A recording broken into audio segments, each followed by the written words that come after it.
Hello, you wonderful people, and welcome to another episode of Untitled Reviews. This being a show where we talk about dramas that I watch. For today's episode, I'm going to talk about the series premiere of Soulmates, a great series premiere. A lot of really interesting things went down in this episode, so let's break it down. Obviously, I went into this show knowing a little bit of what it was about, but I think it's so interesting, the perspective it kind of gives you on this, just even on this one episode, and just kind of the interesting take on just a relationship and everything. Because obviously this is a world where they've created a system. It's so interesting because the intro's the opening is kind of a dating site commercial where it's like, oh yeah, I found love so fast. It's obviously that's the whole point. It literally is a commercial, but basically in 2023, because we don't know the exact year the show is taking place in, but it's in 2023 they discovered the soul particle. So it's not just they were literally able to find some particle, I guess, that maybe when you find another being in existence that has that same,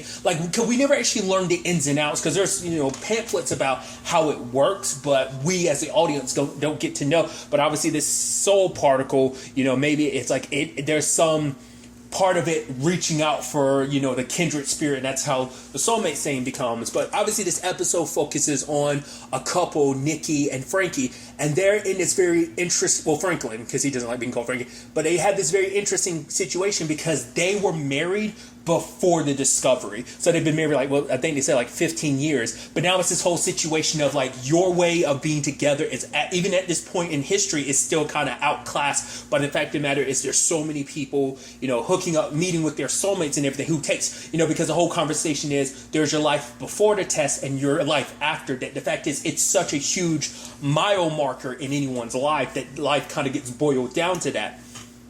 And now couples, and I think this is such an interesting insight that you get throughout the episode, is that couples are kind of viewed through that lens too, because you not being with your soulmate is so old fashioned. It's almost oh wow, because even later on there's that lady that was so hey, you two had that conversation. It's no, we haven't had the conversation. Even her significant other's yeah, stop. She's oh come on, every couple's got to have the conversation. It's why are you doing that? That's such an asshole thing to do. Because you're just asking to steer shit up in someone else's relationship. Why would you do that? But the argument probably, oh no, if you guys are fine, it shouldn't be big of a deal. But it's with the way the world is, you should, be. It's just that was just, to me, that was an asshole move on her part just to be doing that. But it's interesting because obviously it seems prior to now they never really thought about it. I mean, it's any relationship, there's going to be ups, there's going to be downs, and it seems just kind of going through things. It's the struggle of having two kids and everything. It's just it's like anything. It's not, you're not always going to be in a honeymoon phase. But nevertheless, the reason why this starts floating in Nikki's mind is because their neighbor Jennifer talks about the fact is that she's going to take the test because it's she has a child and or children with her husband, but it's for her, she's not happy and she wants to just kind of be happy, so she's willing to take the test. But it's almost a thing of are you willing to implode your life, for that? Because it's Steve's, he seems like he's such a good guy and everything, but it's it's that complicated thing of and that's a big thing behind this episode too. Are you willing to implode your entire life? Because the fact of the matter is, are you willing just to put your own happiness first? But I mean, because that's the thing, because that's always the thing, should you stay in a marriage? If you're not happy, shouldn't you bounce? But then it's are you only unhappy in this marriage because you think that you and your significant other aren't matched, that you two definitely aren't soulmates because you don't feel that click, that instant connection, because you don't feel that spark because of that. So it becomes a chicken or an egg situation. What came first? Was it the fact of the matter is that you were unhappy in this relationship, or are you only unhappy because you think you're not with the person you're meant to be with? Because even the conversation was on, there was a radio conversation about oh, I disagree with your previous caller, because the fact of the matter is when it's all said and done, you being with someone, you're actually holding each other back. Shouldn't it be better for you to both be off with your soulmate so you can both be happy? Because you're jeopardizing each other's happiness, by actually staying together. You're actually doing more harm than good. I mean, which, on certain levels you can understand that, because it's obviously if a marriage isn't good, because obviously there's the whole conversation, especially if you have kids, that's a whole layer to the conversation that has to be had. But it's also if your relationship isn't good and solid, and maybe it's a little toxic, obviously you need to get away from each other. But also, once again, these are different circumstances. This is a very unusual circumstances, but in this world, it's a very natural, situation to be in now. But obviously the whole thing kind of starts, slowly eating away at Nikki, because Jennifer talks about the fact of the matter is, I know it was actually because she ends up finding out like her brother Pete is getting married to someone that he recently met through this whole situation. I think it was named Rose, and it turns out like she was actually married before with someone named Russell, and it's like she's like, I thought I loved him, but the thing was like, there were things that he did that I just normally didn't make, I love him, I care about him, so it's like I ignored the little nitpicky things, but then eventually got to the point those things were no longer just nitpicks, they just became annoying, they were just things you couldn't ignore anymore. Like, when you're in love, you're willing to see someone's blemishes and just accept them all, but at this point when you think like, oh, there's something out there more and better that, but that's also the thing, too, because we see later on, because at first, I think in her mind, Nikki's mind, and I think this is the way to perpetuate it, makes it seem like, oh, once you're together, like, once you found your soulmate, oh, you're going to be so in love, it's going to be the perfect relationship. But then she found out that Pete and Rose were arguing. I think she never would have admitted it at the time, but it made her feel good, because it's like, oh, God, thank God, you guys have issues, too. Like, you don't have the perfect relationship, because it's like, my relationship isn't perfect, and now she's seeing some of the flaws to it, but at the very least, it's making her feel better to be like, okay, even though you guys are soulmates and everything, you still have your issues, that it isn't 100% perfect. And I think that's what because she starts chipping, because it's like, once again, it's like, it's that thing of like, she started feeling insecure about her relationship, because it made her think like, because she started noticing things about her husband that, it's like, oh, like, it's not as fun. Like, it's almost like she like was kind of overcompensating, because it's like, she wants to kind of have fun and everything. And she's like, it's just kind of like, you're in that point of your relationship where it's a little bit of a rut, where it's kind of like, she wants to be a little more spontaneous. Is it because that's what she really wants? Or is it just because she just wants to prove like, no, we're so in love, we still have it, like, it's, you can tell she's overcompensating, but the question is, for what reason is she overcompensating? Like, it's like, when you break this down, there's like this heavy, like, psychological angle to this whole thing, and just study of the human condition and, relationship is actually really, you're just like, I'm sitting there the entire time, I'm like, oh, I hope things kind of work out for him, because it's like, because obviously she's at that party with him, and she, it's like she's seeing all these other couples happy, because it's like, for her, it's like, oh, they're extremely happy, and because them being happy, she's like, I'm not as happy as them, so maybe I'm not happy at all. And it's just like, well, recognizing she is happy, but she's not as happy as them, and seeing these people so close, and it's that thing of like, oh, they're so disgustingly in love, it makes you kind of go like, why aren't we like that? So you start comparing yourself to other couples, and so she wants to dance and stuff like that, and then she's like, oh, let's go in here and kind of bang it out real quick, and he's like, no, like, these are people I work with, they got families here, what is wrong with you? And like, obviously it turns into this whole thing of like, yes, our relationship is fine. She's like, it's just fine. And it's like, but it's like, for her, it's like, why can't our relationship be great? Why does it have to just be fine? And he was like, wait, is this about that test or whatnot? He's like, do you want to take the test?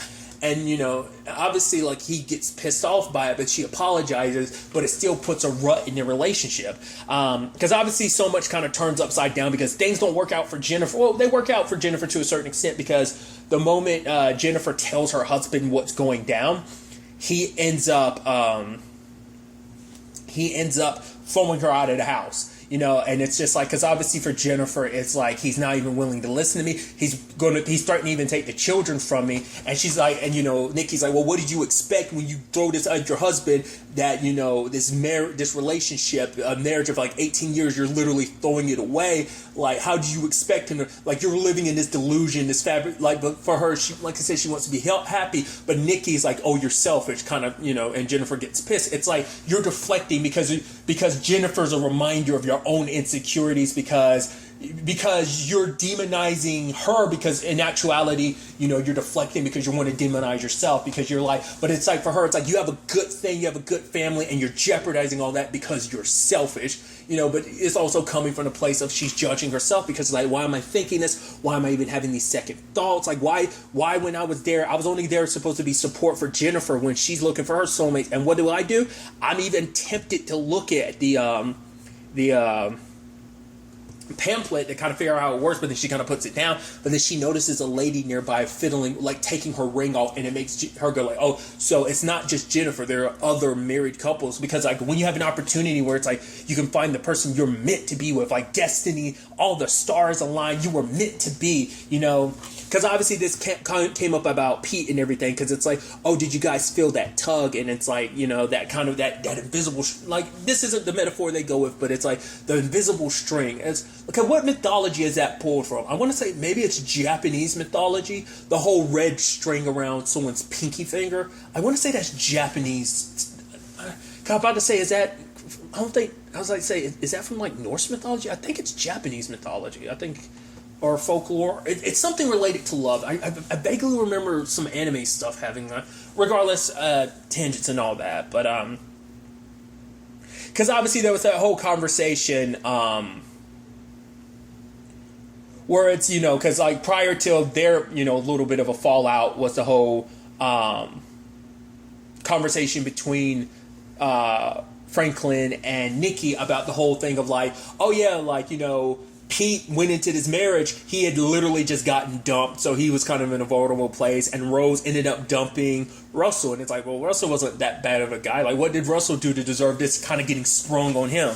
You know, it's like, was he a shitty... I mean, because that's what makes it harder. These people were like, these other people, it's like, oh, like, Russell was a shitty human being, it'd be one thing. I'm sure in Jennifer's case, like, if her husband, like, once his name said, was a shitty human being, that'd be another thing. But it's like, because these are decent people, it's just... I mean, it's just like, I mean, and that's human nature. It's just like you're not in love with someone anymore. But once again, it's like, is it because you're truly not in love with someone, or is it because you're in love with the idea of being with someone that you believe you're destined, that this is supposed to be your someone, you know? And all of that starts, you know, chipping away at, you know, Nikki and Franklin's relationship. They're at the party and everything, and obviously Rose is over there talking with him. He's explaining stuff to her, and then like Nikki comes over like, oh, you're gonna bore her to tears, but she's like, no, I'm interested in this. And even Franklin being like, what the fuck was that? But you could tell she meant it as a joke, but you could also see it as being like, it is a little demeaning that you want to put down my work and stuff, like, because she's like, oh yeah, it's over my head. It's like, oh, she's like, I was just joking. He was like, yeah, but jokes are meant to be funny. And it's like, that was so, it's this thing of like, oh, she's like, you can tell she was trying to be, she was joking. It's just out of the wife thing of like, oh my God, I know my husband's boring you to tears. But it's like, oh, how is she supposed to know that Rose is super into what you're talking about? You know, it's just, it was a joke. But, you know, for him, he could look at it as like, but that was a joke made at my expense. We're not in a good place and you're making jokes like that, demeaning, you know, because I kind of have an idea of how you feel about me, apparently. And obviously while they're watching at least one of their daughters performing whatever, you see a tear fall down his face. It's like, oh, she's like, we're good, right? He's like, yeah, we're good. And it's like, so they want to have a date night and everything, and it's like, yeah, just us, no talk about work or kids. But the moment they go on their date, what ends up happening? You see it, it's awkward. They're not talking. They are not even making eye contact. Like the entire dinner, like that little section of a scene, all we're seeing is them looking elsewhere but at each other. And even in a cab ride back, they were silent. So it's like it wasn't what they thought it was, because it's a thing of like what's going through their minds about, like, you know, it's like, oh, like, you know, well, what's up with our relationship, you know? Is it as great as we thought it was? Like, are we truly in love with each other? It brings your entire relationship into question now, just because you had this, not necessarily even fleeting thought, because it's like something outside of your relationship is making you question your own relationship. You can make the argument, maybe those insecurities were already there, that this just happened to be the catalyst, this happened to just be the straw that broke the camel's back type of situation, that maybe it was always there, this situation just brought it to the surface, or maybe it is said catalyst, that it is the epicenter of everything, you know. So that's a whole thing in itself. And obviously, you know, Nikki has a conversation. She calls up her brother because she wants to talk to him about it, but because she had actually saw Jennifer with her, you know, her love. And it's like, oh, she sees them happy. Like, she's seeing all these people around her happy, and it just kind of drowns you in your own, like, you know, insecurities and everything. And she wants to call up her brother, because for her, it's like, before now, we were happy, we were together, and like me and Franklin, and we were good, we were solid. So, you know, why does this test that I didn't ask for, that, you know, I didn't vote for, but it exists, and now my entire relationship is being looked at by other people, because other people, like, once again, it's like, oh, you had a relationship beforehand. Oh, you didn't take the test. You aren't soulmates. You're just a couple. Oh, you're so quote unquote old fashioned. You know, it's like, why is my relationship being demonized? And it's like, because it's being demonized, but you can make, are other people really judging you, or are you judging your own relationship? You know, are you putting that? I mean, because it almost, like, even from that party early in the episode when she brought up, like, oh, have you had the conversation? It is a little like, oh, like, you haven't had the conversation. It's such a, you know, it's like, it's shitty, because I'm assuming that they were soulmates or whatever. But it's like, even, like I said, even her significant other was like, calm down, like, don't throw that on other people's relationships. And so it's all hitting Nikki, because she wanted to talk to her brother about it, but it's like, oh yeah, I had you on hold. So what'd you, it's like, oh, stop being weird. She's like, yeah, sure. And it's like, because obviously she's like, I love Franklin, but for her, it's like, but there's a part of her that's like, I love him as a father and a friend, but part of me wonders, like, do I actually love him? And is it enough? And she ends up taking a test. And obviously we cut away from that. She's back home, and she sits Franklin down. It's like, okay, so I sent the kids off with your mom. The fact of the matter is, for her, it's like everything's been kind of, she's been free falling with this whole situation. And she breaks it down to him. That explains, like, remember, like, when their first kid was born, it's like, we did it on our own. We did it. The fact of the matter is, we didn't have anyone else's help. We were here, and it was this beautiful moment. And it's just like, basically talking about the fact of the matter is, yeah, things haven't always been easy, but the relationship has been what it is. We have each other, so I don't need a stupid test to tell me something, because I chose you, not because of some test told me to choose you. It's because I chose you with my own heart. So that's what matters. Because for her, it's like, she had her doubts because, like, and for her, it's like, because they've been fighting lately, because normally they'd be able to fix anything, but for her, it's like, lately, like, you know, I've been feeling like I'm losing you, and I don't remember how to pull you back, you know, it's like, how to fix your, because those problems seem even more monumentous, even the smaller things start cracking at this armor that is your relationship, you know, in the grid, you know, more and more, and it's like, you don't have the tools that you once had to talk and fix things. It just seems like every time you talk, things just seem like they get worse. And he's kind of breaking down and everything like that. So she's like, I didn't take the test, but the way he's acting, I was like, did he do what I think? Yep, he took the test. And unlike her, he didn't back out. He found out, he's like, I met the person. It's like, you know, and it's just like that world come crumbling down. Then we get a time skip. They don't specify, but you can definitely tell it's a couple years later, because their youngest daughter was fairly young. She looks quite a few years older. The older one looks as older too. So it's like, it seems like it's been a couple years. So both of them have moved on, and they're both in new relationships. And so it's still the awkward thing of like, oh yeah, I'm coming over, and Franklin's like, hey, and she's like, hey. So it's like, he's like, you look great. She's like, oh, yeah, thanks. So, you know, it's just like this. It's like, yeah, because I think they make it seem like they probably avoid each other. It's like, she probably makes a point never to really be around, because even like his new lady, you know, his soulmate is probably like, oh, it's so nice seeing you, Nikki. Almost like, you should come around more. But it's still the thing, I'm like, I can't really, it's still weird and awkward, you know, because they were together for a very long time. And regardless if you find these other awesome people, it's still just kind of like that relationship is kind of going and done, you know? Because they'll always have a bond over the fact is that they have children together.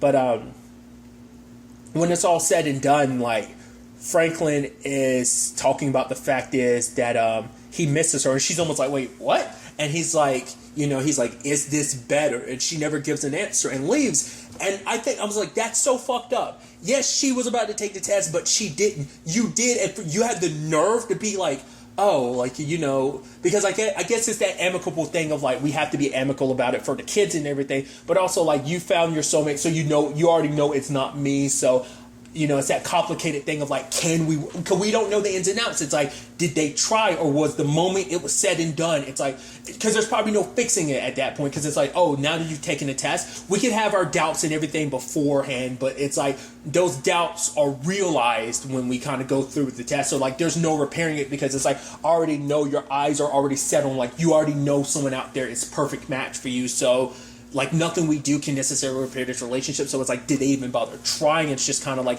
in this world, it's like, you just separate and you go be with your new significant other.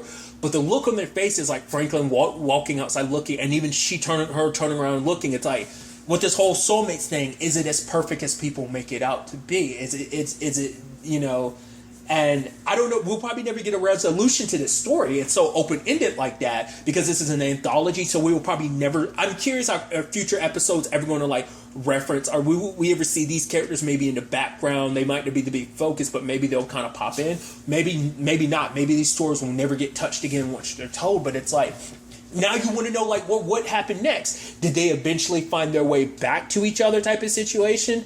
Because also, like, if this is taking place a couple years in the future, that means, like, these stories, it's kind of like Tales from the Loop. That show, timeline-wise, was literally all over the place. That show was literally all over the place timeline-wise, so you were never 100% sure, like, in what order. Because, you know, I mean, certain things made you never knew 100% the time frame in between things is what I was specifically referencing, because there's, like, some time travel stuff involved. Regardless, tangents and all that.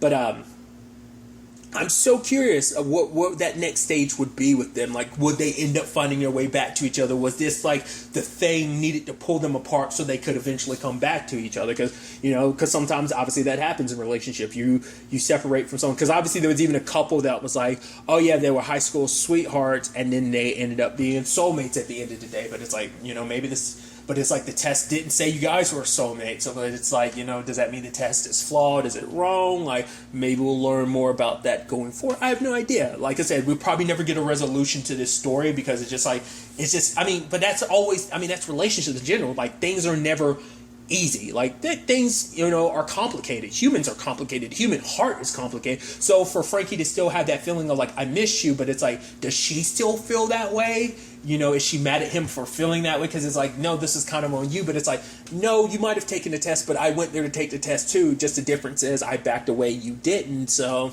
you know, but it's also that chicken or egg situation. It's like, did you only go down that route because I created my own doubts and that created doubts within you? You just happened to push forward. But it's like, maybe that means that, you know, because obviously he made it clear in the beginning, like, oh, it was always fine for me. But then once she threw it out there, started cracking the armor for him, being like, well, maybe our relationship isn't what I thought it was. Maybe it isn't. You know, he starts noticing the things, like, he starts noticing, like, she does things that he doesn't like, you know, so it's just like that compatibility just kind of disappears. It's like, I mean, you know, they say the whole thing about opposites attract, so it's not like you have to agree on everything. You have to like everything, you know.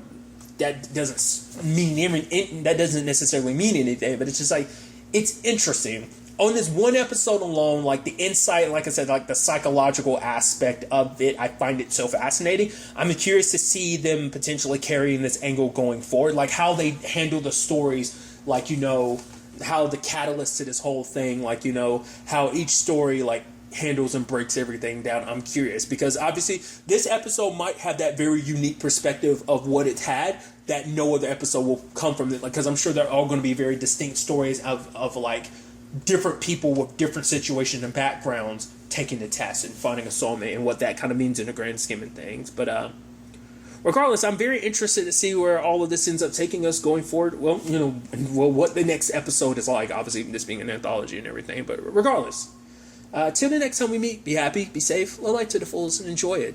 Good day and goodbye.